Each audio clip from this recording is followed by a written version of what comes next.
as we were coming up here, I've gotten so many requests and so many comments about this episode because you guys are all so excited to see what we're doing here. You are our people if you love animals, because today is going to be amazing. Where are we? We are in Winterset at Rusty Stars Alpacas, and this is actually this is like new to me, to be honest. 2 weeks ago when you sent something over, I was like, what? This is so awesome. And then I started seeing it so I feel like the popularity has like just gone crazy. But we're here in Winterset, and we are with Aaron and Carrie, who are the owners of Rusty Stars Alpacas, and we're here along with like 22 other furry, beautiful creatures. Yeah. And we wanted to do this outside because you guys, these are the coolest, most social animals ever. They'll come up and just like start talking, hanging out. They want food. That's for right. sure, but yeah. So episode 112, here we are. We are going to meet Aaron and Carrie and talk about how they came to do this. You guys came from Colorado. We did. And had a little stop in Miami Yes. along the way, which the alpacas didn't go there. Slight detour.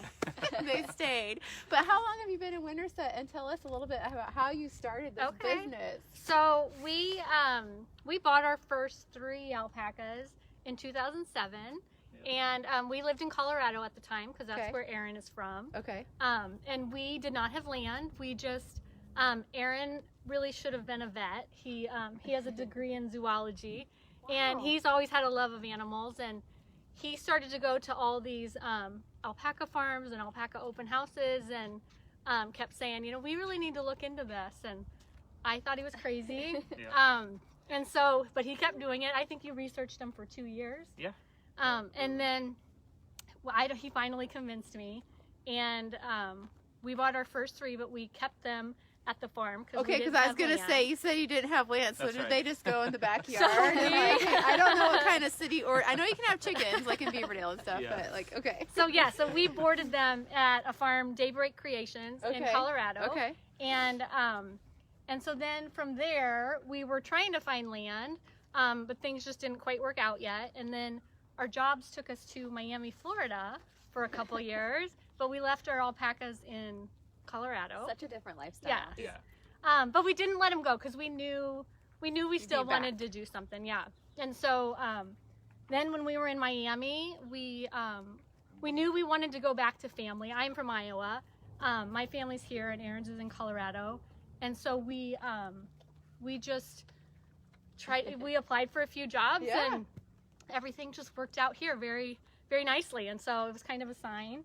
And probably another little tidbit is when we were in Colorado, we had to come up with a farm name because that's what you have to do to register alpacas. Don't tell me this is coincidence. Yeah. So Stop it. Total coincidence. Total coincidence. So we had some stars hanging on our wall, and somehow we just said Rusty Stars Alpacas, and here we are living on Rustic Lane. So this is why I say that, because I was driving down Rustic Lane, which is where the farm is located, and I'm like, oh, well, this is how they came up with the name. That is crazy. Yeah, so that's a total coincidence. How many acres do you have? We have 20 here. Okay.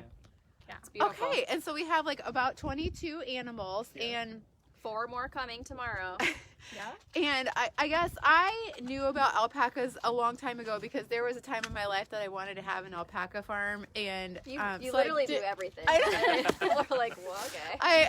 Look it, she's coming to say hi, Stella.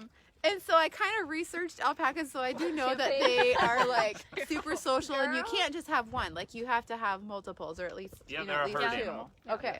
You guys, they have beautiful much like eyelashes. we are. We're herd animals, right?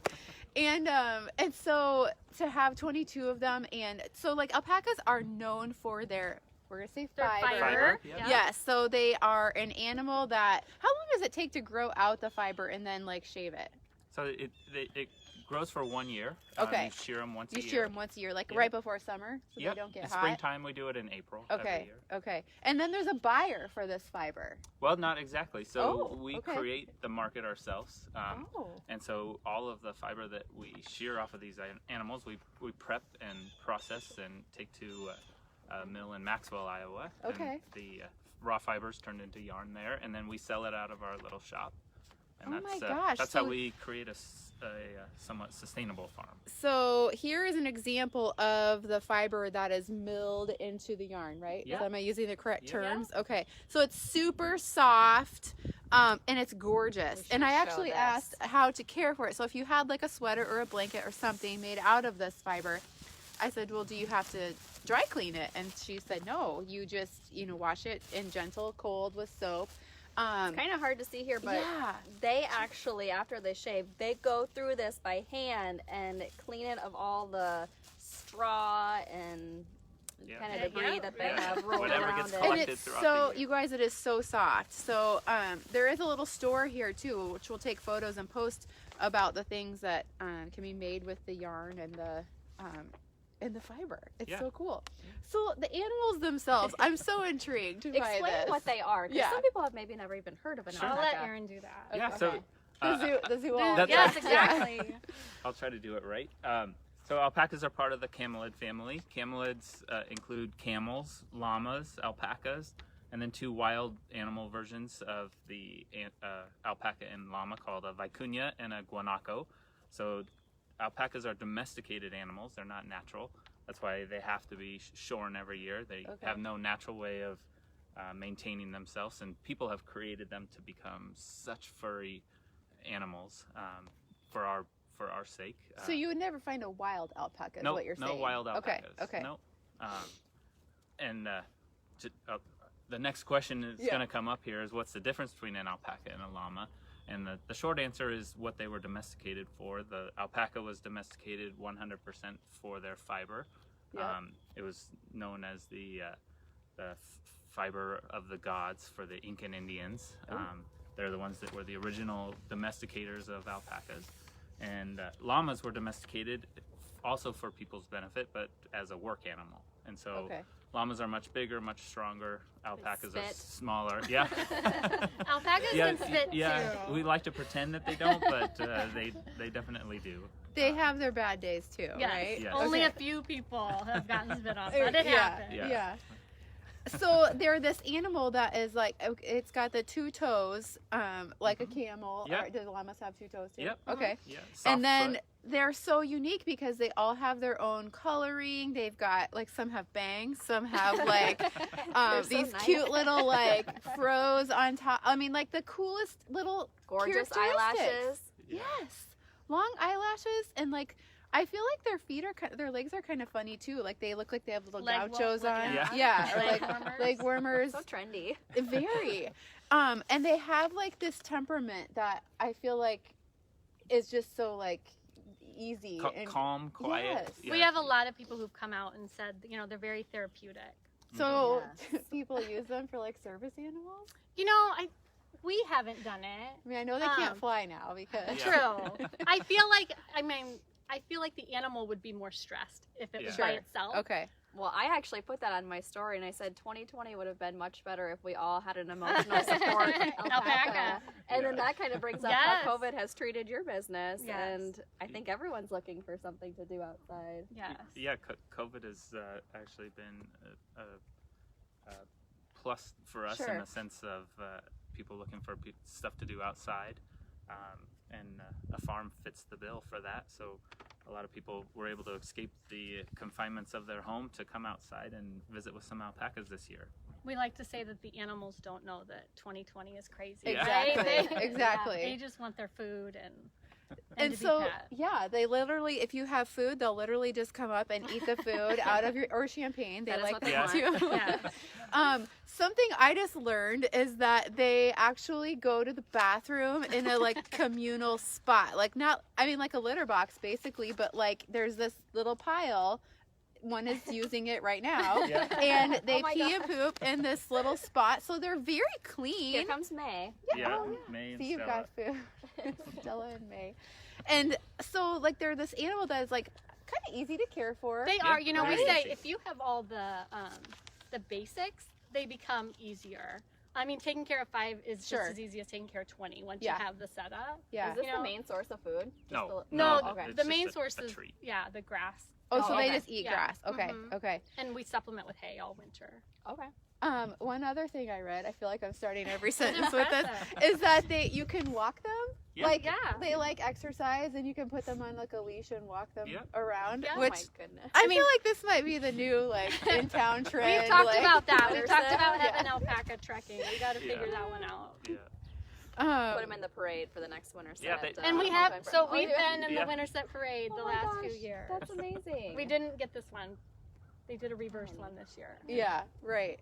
And their lifespan is about how long? About 15 to 20 years. Okay, so a little bit longer than a dog, Yeah. so you can get attached and go. But so the hours here, like you can come on Saturdays, right? Yep. Yes, Saturdays 10 to 4 are our standard hours. Okay. Visits are free. Our part of our goal or mission in creating this farm is to allow people to come experience something that not everybody can. And we were in that same boat, wanting a farm, wanting some animals, but no way to do it. And so opening the farm up for free is a way to educate everybody on alpacas, promote them as an awesome animal, and you don't have to spend money to come see it.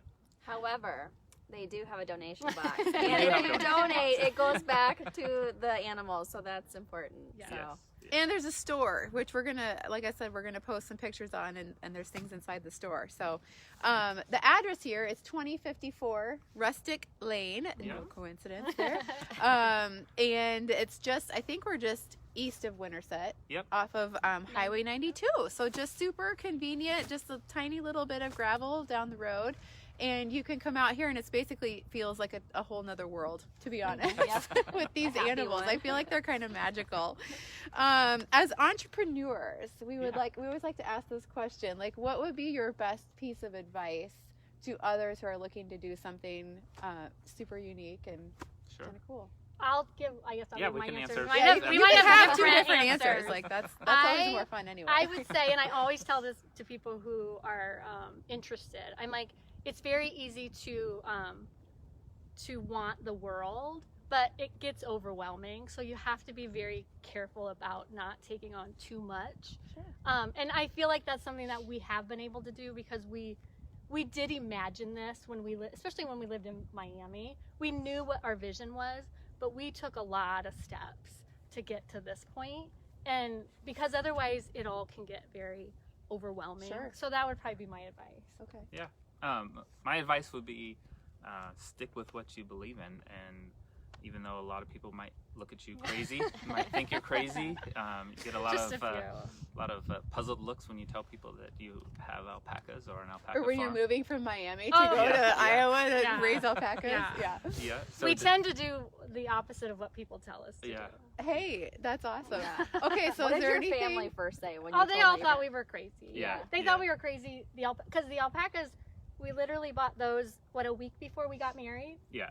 And then then we told everybody about the Miami thing, and people thought we were crazy, but somehow we went anyway. Yeah. So now they kind of agree with us. Yeah. Well, I kind of want to know, like, what's the next crazy thing? Like, don't ask. He'll take us to that next level, and I'm the one who's like, oh my God, can we just take a breath? But it's been fun. This is really it. I mean, the alpacas would. It's pretty amazing.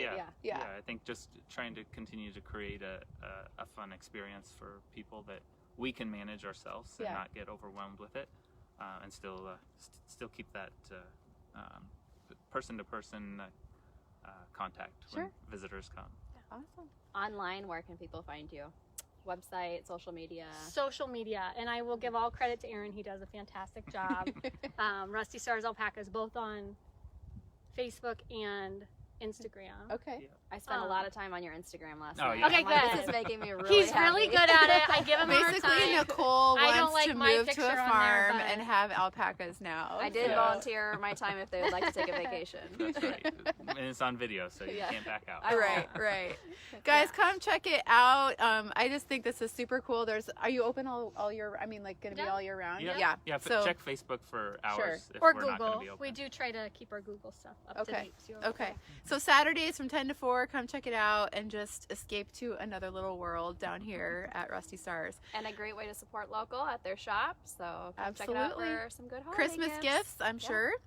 Couple things I just wanted to mention about real estate. We had a really sweet price reduction today at 15 Southwest 58th Drive in Des Moines in the Westwood neighborhood. It's a 3-bedroom split. It's just a gorgeous house with a great yard.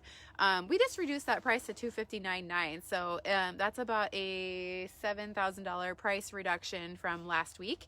It's only been on the market a couple of weeks, but they're ready to go. So also wanted to note that there is a listing in Clive that is move-in ready. It's gorgeous. It's modern. It is tons of natural lights on half an acre, and that one's at $739,900. I know there's pictures been there have been pictures online and such.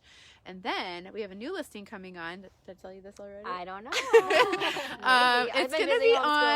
It's gonna be on Thursday, and the address is on 40th Street. It's a 2-bedroom, 1-bath. Super cute. The hardwood floors, the whole deal. 2-car detached garage. That one's gonna be $145,000. So super aggressive price, just in time for the holidays. Yay. And then we have another listing coming next week. That'll be a West Des Moines 3-bedroom split. That one's going to be about $220,000-ish. But really great neighborhood, really great updates.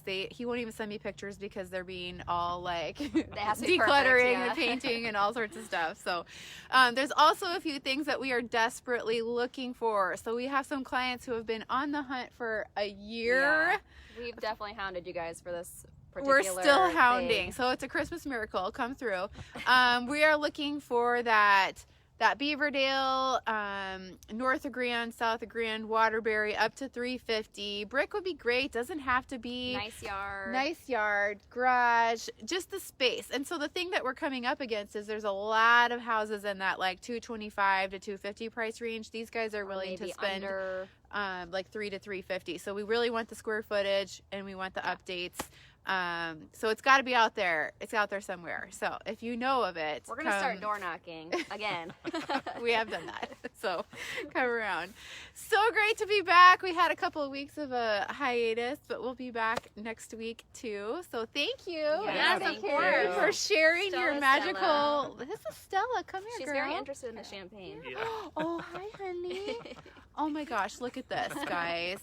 Awesome. So thank you for sharing with us. It's been great to be here, and come visit. Have a great week. Take care. Bye. Bye.